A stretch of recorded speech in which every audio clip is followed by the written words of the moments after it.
इसलिए पुरुषोत्तम मास में जो कथा चल रही है 3 जगह पर, एक जगह करनाल में हो जाएगी, इसके बाद में फिर दुधाना गांव में महाराष्ट्र में हो जाएगी, फिर एक ऑनलाइन हो जाएगी। ऐसी तीनों कथा हमने अधिक मास पार्ट 1, अधिक मास पार्ट 2, अधिक मास पार्ट 3, इस नाम से हम इस कथा को दिए। पूरे पुरुषोत्तम मास में, अधिक मास में आपको 3 कथाएं हम श्रवण कराएं, बाबा की कृपा हुई तो। और उन तीनों कथाओं का क्रम, शिव को कैसे रिझाया है। 5 चीजें धारण करो। आज 17 मई से अधिक मास प्रारंभ हुआ है, जो 15 जून तक चलेगा। इस 15 जून तक के अधिक मास में 5 चीजें अपने अंदर धारण करना है। पहले नंबर का, शिव जी को 1 लोटा जल सुबह से लेकर शाम तक के बीच में कभी भी चढ़ाना जरूर है। दूसरा, शंकर जी के मंदिर में या बेलपत्री के नीचे या तुलसी के क्यारे के पास में एक दीपक अवश्य लगाएं। चाहे सुबह लगाएं, चाहे शाम को लगाएं, तुम्हारी मर्जी पड़े तब। दीपदान जरूर करो, जल जरूर चढ़ाओ। तीसरा, एक बेलपत्री को रख लें और उसी बेलपत्र को पहले दिन से लेकर 17 मई से लेकर, अधिक मास के पहले दिन से लेकर अधिक मास के आखिरी दिन तक 15 जून तक एक ही बेलपत्र को एक कागज में या किताब में उसको रख लें। उसको रोज शिव जी को समर्पित करें। श्री शिवाय नमस्तुभ्यम बोलकर अपनी कामना करें। वापिस उठाकर उसको अपने किताब में रख लें। फिर कल वापिस समर्पित करें, फिर वापिस रख लें, फिर वापिस समर्पित करें। 1 महीना अधिक मास का, पुरुषोत्तम मास का, यदि एक ही बेलपत्र को सर्वत्र चढ़ाया जाए, उसी बेलपत्र को बारंबार समर्पित करा जाए और उस बेलपत्र को अधिक मास पूर्ण होने के बाद फिर उसको जो आप मालपुआ दान करते हैं, उस मालपुए के साथ अगर दान कर दें तो जिंदगी में कभी किसी के दरवाजे पर हाथ नहीं फैलाना पड़ेगा। भगवान इतनी बरकत आपको प्रदान करे, इतनी बरकत दे। एक बेलपत्र, वही बेलपत्र पहले दिन से चालू होती है। किसी भी शिवलिंग पर, चाहे पार्थिव पर चढ़ा लो, आप चाहें तो अपने, हम गुरुजी हम वहाँ पर नहीं हैं, हम कथा में रहते हैं, हम कथा सुनने जाते हैं, तो हम कहाँ चढ़ाएं? एक कंकर उठाओ, पार्थिव पे चढ़ाओ। पेड़ के नीचे पार्थिव बनाया, उसी पे चढ़ा के रख ली। फिर उसी को बेलपत्र को, उसी बेलपत्र को बारंबार पूरे अधिक मास के महीने में 1 महीने तक उसी बेलपत्र को चढ़ाना है, उसी को रखना है।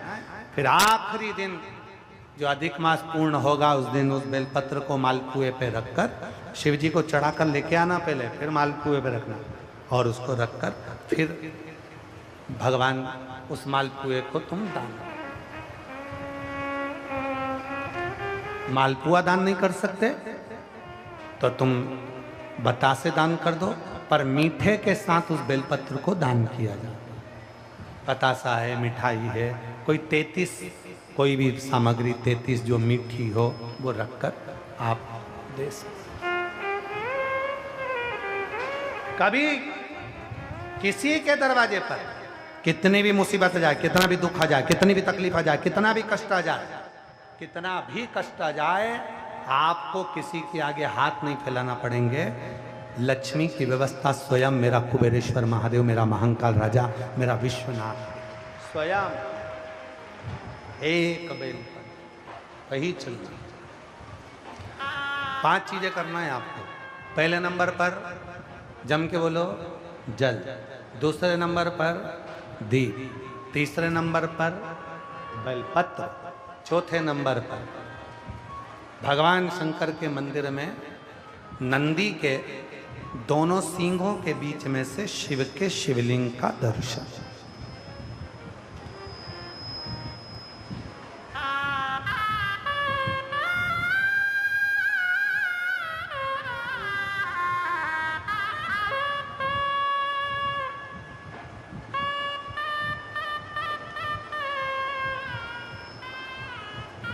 नंदी के जो सींग है, उन सींग के मध्य में से भगवान शंकर का दर्शन।